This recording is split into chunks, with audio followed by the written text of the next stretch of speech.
Hello, everyone, and welcome back to Easy Fluent English, the English podcast. I'm TK. And I'm Jimmy. We're really delighted you're here with us today. Before we start, quick reminder.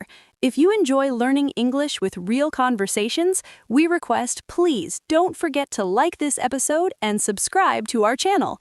Today's episode is going to be so conscious. Yes, because when you subscribe, you don't just support us, you support your own English journey. Today's podcast is so serious. Yes, absolutely.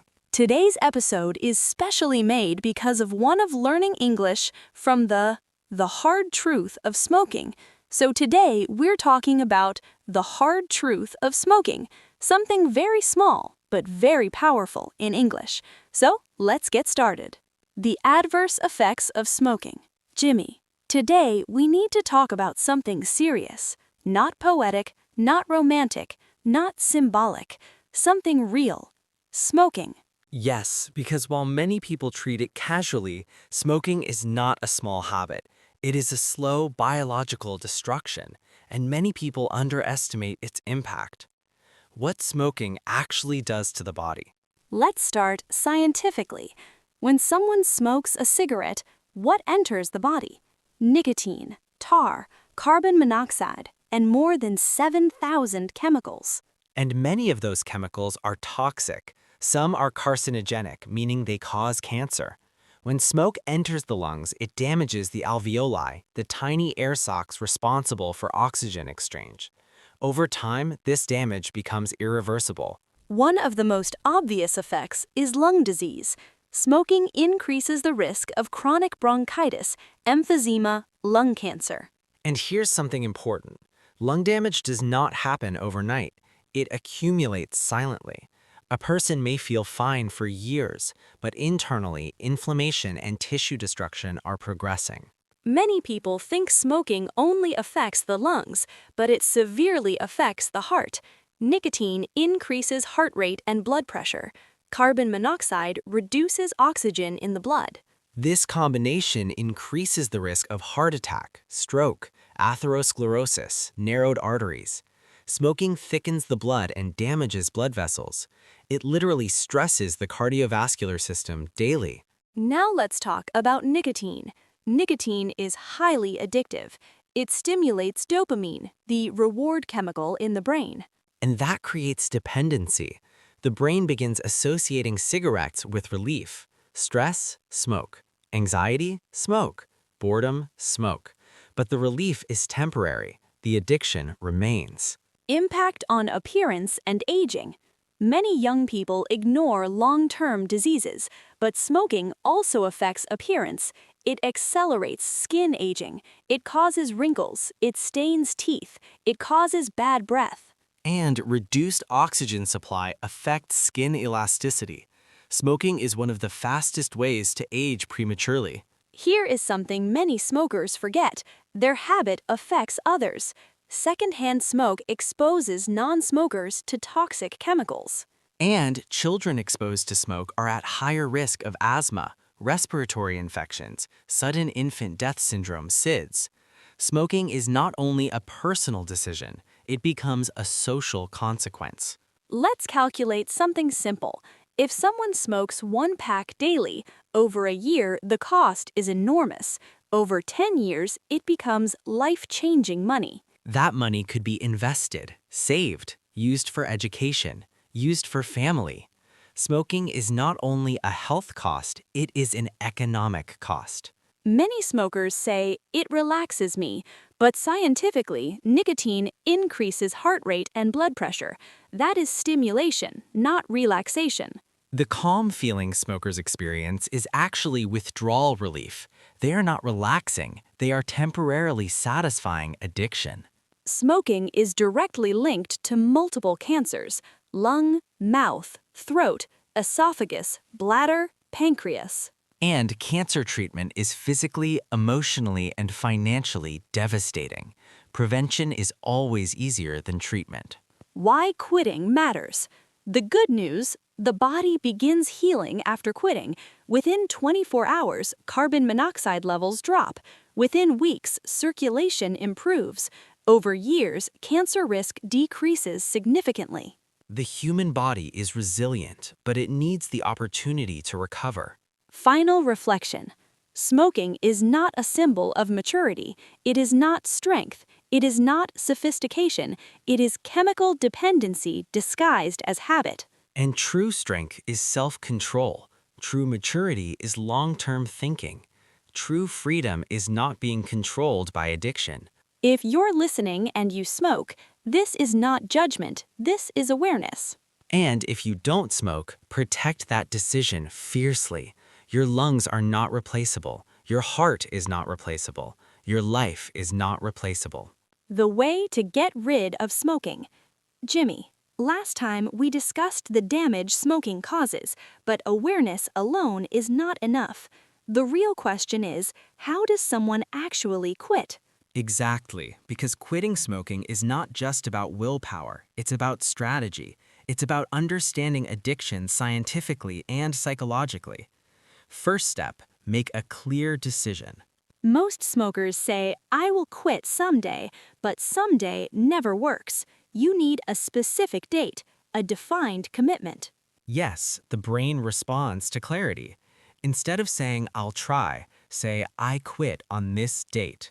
A firm decision activates accountability. Without decision, there is no discipline. Understand the trigger pattern. Addiction follows a loop. Trigger, craving, action, temporary relief. For example, stress, desire to smoke, cigarette, short relief. To quit, you must interrupt the loop, not just remove the cigarette, replace the response.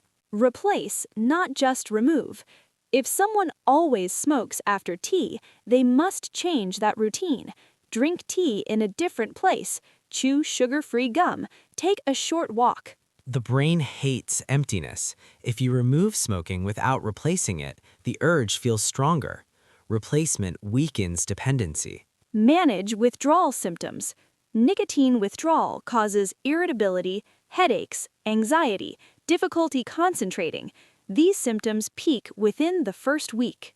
But here's the truth. Withdrawal is temporary. Addiction is permanent if you continue. Endure temporary discomfort to gain long-term freedom. Reduce gradually or quit cold turkey.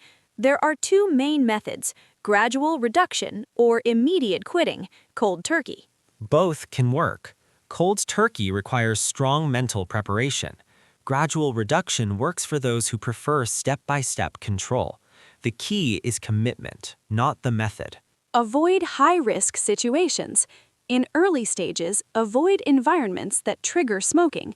For example, friends who smoke, stressful gatherings, long idle time.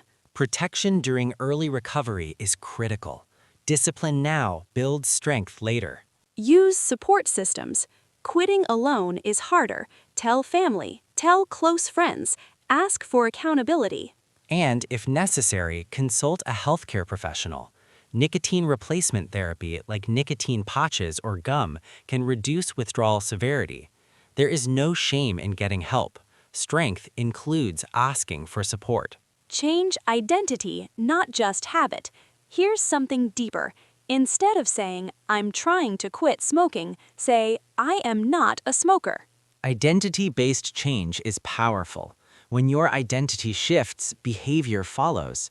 If you believe you are a non-smoker, lighting a cigarette feels inconsistent with who you are. Keep a record. Day 1, Day 7, Day 30. Celebrate milestones. Because progress creates motivation, and every day without smoking strengthens mental control. Prepare for relapse, but don't accept it. Some people relapse once. That does not mean failure. It means adjustment is needed. But never justify relapse as weakness. Analyze it. What triggered it? Fix the system. Continue. The psychological core.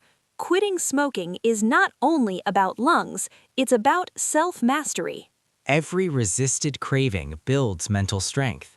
You prove to yourself, I control my urges. That confidence spreads to other areas of life. The long-term benefits. Within weeks, breathing improves, energy increases, taste and smell return. Within years, heart disease risk decreases significantly. And perhaps most importantly, you regain autonomy. You are no longer controlled by chemical dependency. Final closing. Smoking promises comfort, but delivers damage. Quitting demands discomfort, but delivers freedom. And freedom is worth discomfort. If someone is listening right now thinking, can I really quit? The answer is yes. Not easily, but absolutely. Choose a date. Prepare your system. Change your identity. Endure the first week. Build momentum. And one day you'll say, I used to smoke, not I wish I had quit. How smoking addiction destroys human life, social respect, and leads to death. Jimmy, today we are not speaking softly. We are speaking honestly. Smoking is not just a habit, it is an addiction that slowly dismantles a human life. Yes, people think destruction looks dramatic, but smoking destroys quietly, gradually, almost invisibly until the damage becomes irreversible. Destruction of physical life. Let's begin with the body. Every cigarette introduces toxins. Nicotine narrows blood vessels. Carbon monoxide reduces oxygen supply. Tar damages lung tissue. And over years, this repeated assault weakens vital organs. Breathing becomes difficult, stamina decreases, immunity weakens, the body ages faster than it should. Smoking accelerates biological decline. Addiction reduces personal freedom. Here is something deeper. Addiction is a loss of autonomy. A smoker does not smoke because they freely choose to. They smoke because their brain demands it. And when a substance controls your daily behavior, your schedule, your mood, your stress response, you are no longer fully in control. That loss of control affects self-respect, and slowly confidence declines. Social respect and public image. Let's talk about society. Smoking affects reputation. In many professional settings, frequent smoking is perceived as lack of discipline. And beyond perception, there is practical impact. Smell of smoke, yellowing teeth, frequent smoke breaks, irritability without nicotine. These things shape how others evaluate you. Social respect is partly built on self-control. Addiction weakens that image. Impact on family and relationships. Smoking is rarely isolated. It affects family members. Secondhand smoke harms children. Partners worry constantly. And imagine this scenario. A child sees their parent coughing heavily, struggling for breath. That image leaves emotional scars. Addiction doesn't only harm the smoker, it burdens the family psychologically and financially. Let's calculate realistically.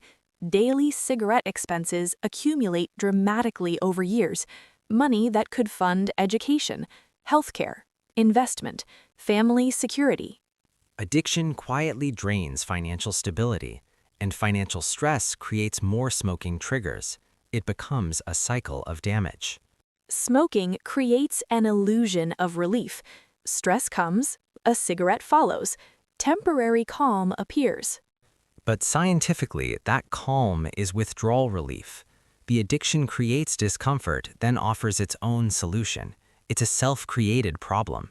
The path toward death. Now we must address the most serious reality. Smoking is one of the leading preventable causes of death worldwide. It significantly increases risk of lung cancer, heart disease, stroke, and chronic respiratory failure. And death from smoking is rarely sudden and peaceful. It is often preceded by prolonged illness, hospital visits, oxygen dependency, medical complications. Smoking does not usually kill instantly.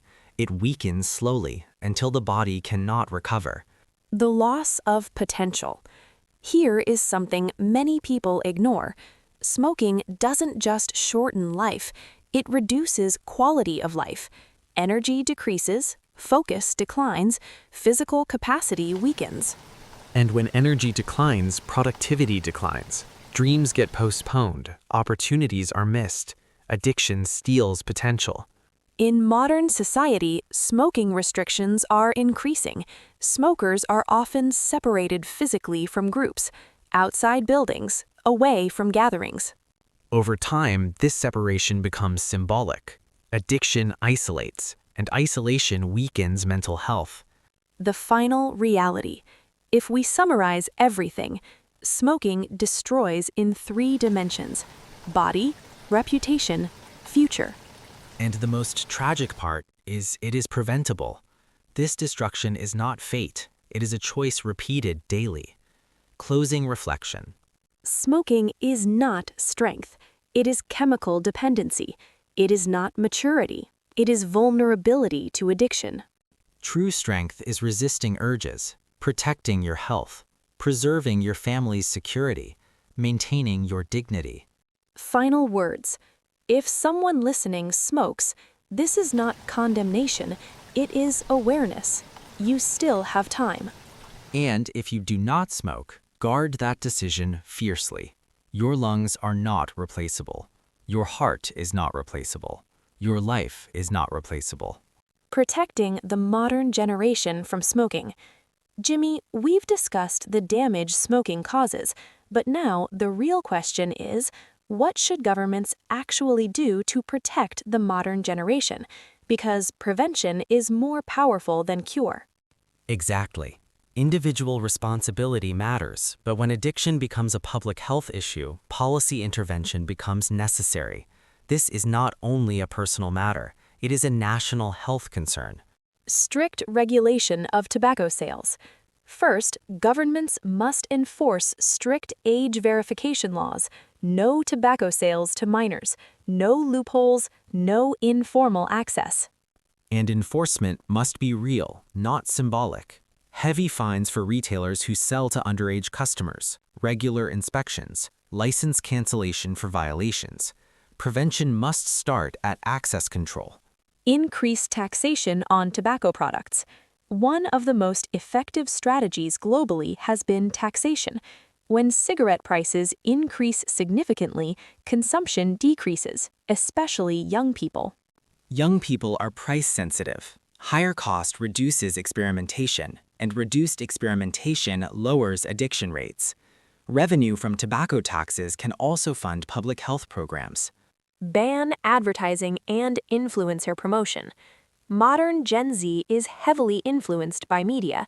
If smoking appears cool in advertising or social media, curiosity increases. Governments should ban tobacco advertising completely, including indirect promotion through influencers or entertainment. No glamorization, no subtle branding, no sponsorship of events. Remove the illusion of sophistication. Graphic health warnings. Cigarette packaging should contain strong health warnings, clear visual evidence of damage, not small printed text. Research shows that visible warnings reduce impulse buying and increase awareness. The product should carry its consequence visibly. Transparency discourages normalization. Public education campaigns. Education must start early. Schools should include structured modules on addiction science, not fear-based lectures, but factual explanations. Students should understand how nicotine alters brain chemistry, how addiction forms, long-term health consequences. When young people understand the mechanism, they resist manipulation. Support for quitting programs. Protection is incomplete without rehabilitation. Governments should fund free quit lines, counseling services, nicotine replacement therapy support, and mental health programs. Addiction is not only chemical, it is psychological. Accessible support increases quitting success rates. Public health systems must prioritize recovery. Restrict public smoking areas. Smoke-free zones reduce exposure and normalize non-smoking behavior. No smoking in schools, hospitals, public transportation, workplaces. This protects non-smokers and reduces social normalization. When smoking becomes socially inconvenient, usage declines. Monitor emerging threats, e-cigarettes and vaping. Modern youth are increasingly exposed to vaping. Many believe it is harmless.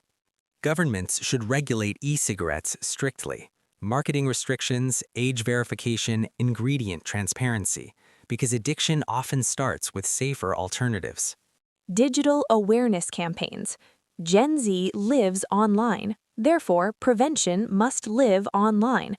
Short videos, influencer collaborations focused on health, educational content on social platforms.